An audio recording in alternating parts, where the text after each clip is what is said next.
Hello everyone, this is Sumant and welcome to Sunday Shloka. Looking back at the time since March, we've all experienced many emotions, moving from anxiety to fear, and then we also saw panic and despair. Of late, we are experiencing a lot of anger in the environment. So the focus of today's episode is anger. Today's shlok is from the Bhagvadgeeta, where Lord Krishna is explaining to Arjun how anger prevents one from becoming a person of steady intelligence and leads to one's downfall. So let's explore and understand anger through this shlok.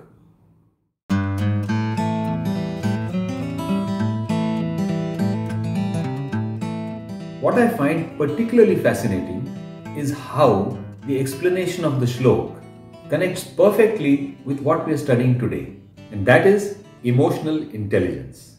I'll explain a little about this later.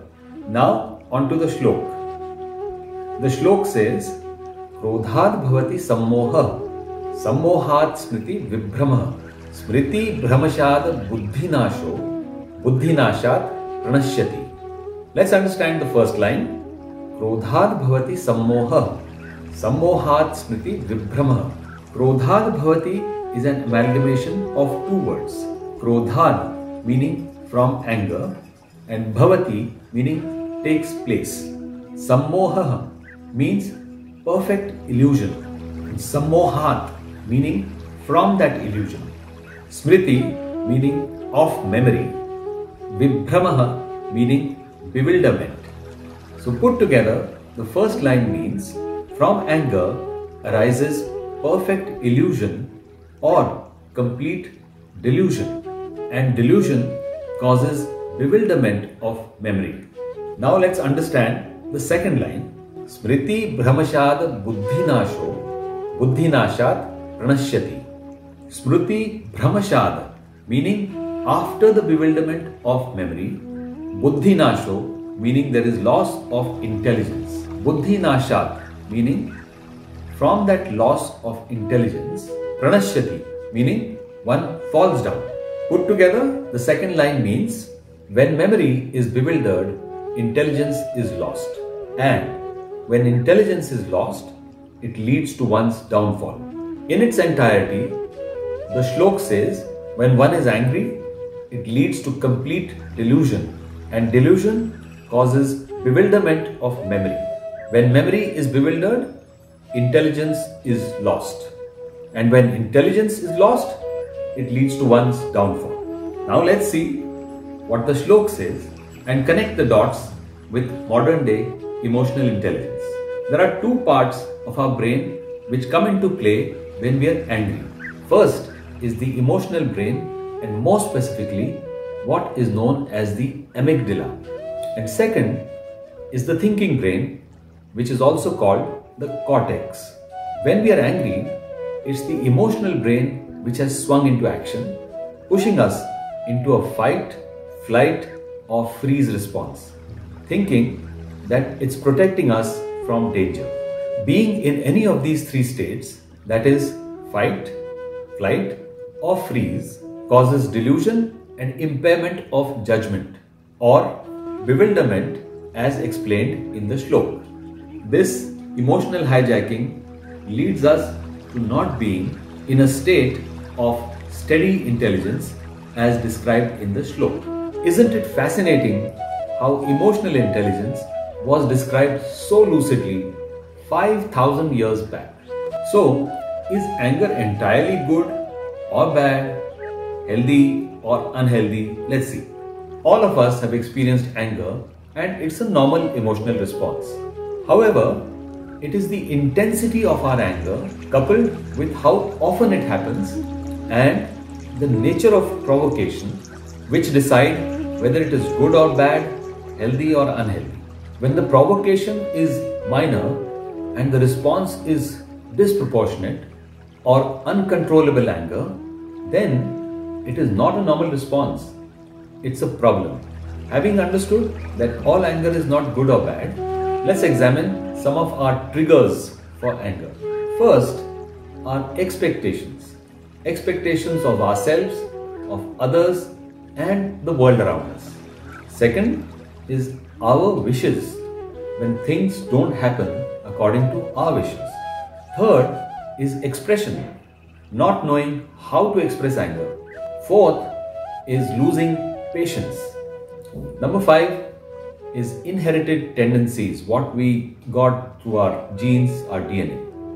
At number 6 is appreciation and acknowledgement. When our opinions or efforts aren't appreciated or acknowledged. At number 7 are memories of traumatic or enraging events. Number 8 is brain chemistry, the release of hormones which cause anger.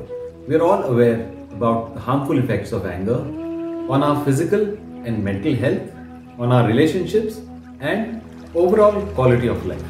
So here are 8 strategies which can help us to manage anger better. The first strategy is to look within, engage with our thinking and feeling brains, which combines introspection and reflection. When we introspect, we should try and access our thinking processes, our perceptions and judgments.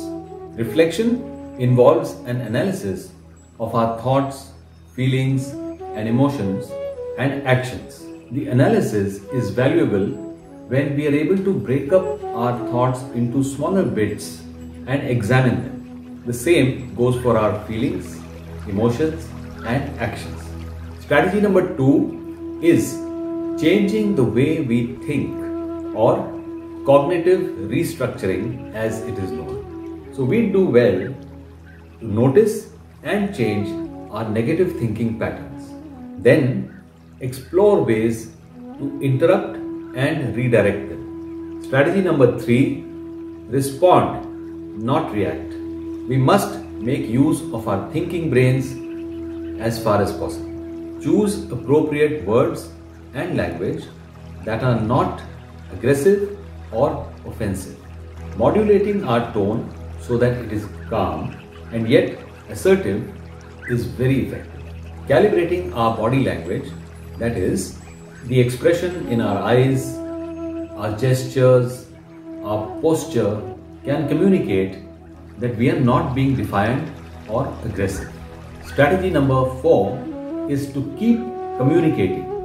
Keep the channels of communication open. We could also speak to a friend or colleague or spouse, people who understand us, and explain why we are angry about someone or something. In short, letting off your steam. Strategy number 5 is creating time and space separation. When we are angry, we should move away from the person or situation for about 10 to 15 minutes without saying a word or making a gesture. By doing so, we are giving our thinking brain a chance to do its job. Strategy number 6, relaxation techniques. We are mostly familiar with relaxation techniques, and I would stress upon deep breathing. This calms down the sympathetic nervous system and allows the parasympathetic nervous system to come into play. Strategy number 7 is adopting a solution focus. We should look for solutions to the cause of our anger. By shifting our focus on finding a solution, we engage our thinking faculties and disengage the emotional brain. And strategy number 8 is to keep an anger diary. This helps you in identifying your triggers and patterns, and hence being in a position to address them better. If you are someone who's trying to deal with anger, please do tell me how these tips are working for you.